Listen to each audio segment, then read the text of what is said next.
weerar ku qaadi ama aan la waraagi wardaxaashininkeeda wardaxaashininkeedu wiilkan weeye hadlaaya wardaxaashininkeedan gabdhihii naga waalay wadnahooda abbaaray walbahaarka ku beeray waxaan kaluu haystaaye muu nala dhaafo naaga jacaylka wardaxaashininkeedu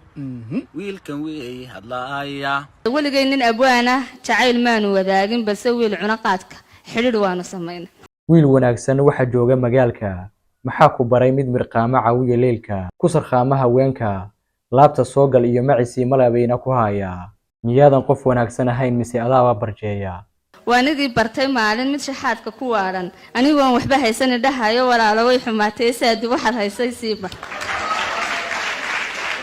dabaq lagu nagaadiyo dollar haddaad doonayso waayi maysid maalqabeen jeebku buuran yahay waxa dhooban dariiqyada doobab gaamuray dartaa jacayl la golongolay diyaar la adduunyo iyo maal ee wardaxaashininkeeda ha ku meeraysan walaal war baad igu taqaaniina gabay jacbura haddaan galabta baashaalo war soo dhowaada odagu markuu doono waa gabyaa markuu doonana waa geeraaraa weliba kuma sii jirto maanta oo kaleeto oo si weyn wardaxaashi iyo ninkeeda ay soomaalida dhexdeeda u haystaan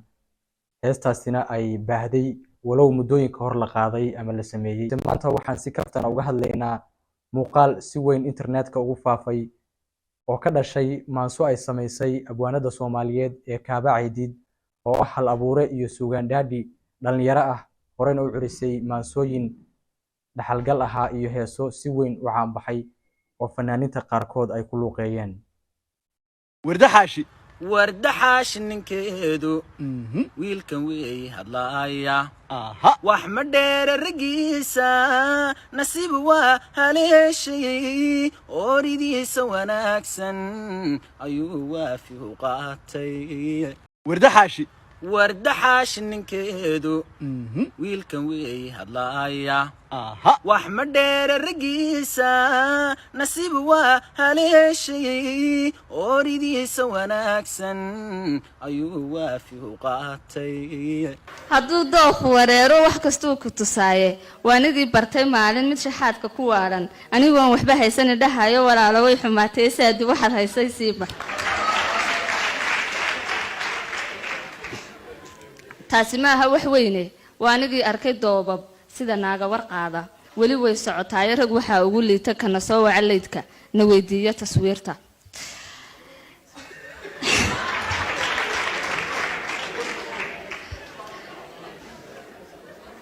weli way socotaay rag waxa ugu liita kana soo wacalaydka na weydiiyo taswiirta waqtigan hadda jooga nin wanaagsan la waayo waxaan weerar ku qaadi ama aan la waraagi wardaxaashininkeeda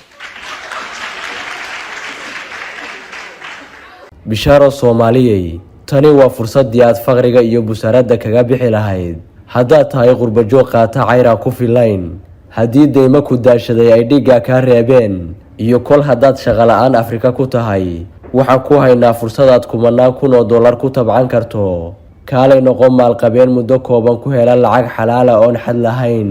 shirkadda caalamiga ee Forever Living oo laga leeyahay waddanka Mareykanka waxay idin haysaa fursad ganacsi oo dahabiya haddii aad joogto dalkeena hooyo ee Soomaaliya ganacsigan waxa ku bilaabi kartaa lacag ka yar $398 Mareykanka kol haddaad joogto wadamada qurbahana waxaad ku bilaabi kartaa dhaqaale aad u yar haddaba la xiriir manager Cusmaan oo ah ganacsade Soomaaliya oo 4 sano gudahood ku noqday hantiilaha ugu jeebka buuran shirkadda ganacsiga ee Forever Living manager Cusmaan wuxuu ka caawin doonaa sidii aad hadafkaaga iyo riyadaada ugu rumayn lahayd shirkadda Forever Living oo dad badan baraare iyo barwaaqo u horseeday haddaba kala xiriir WhatsApp number +1 41 65 79 80 53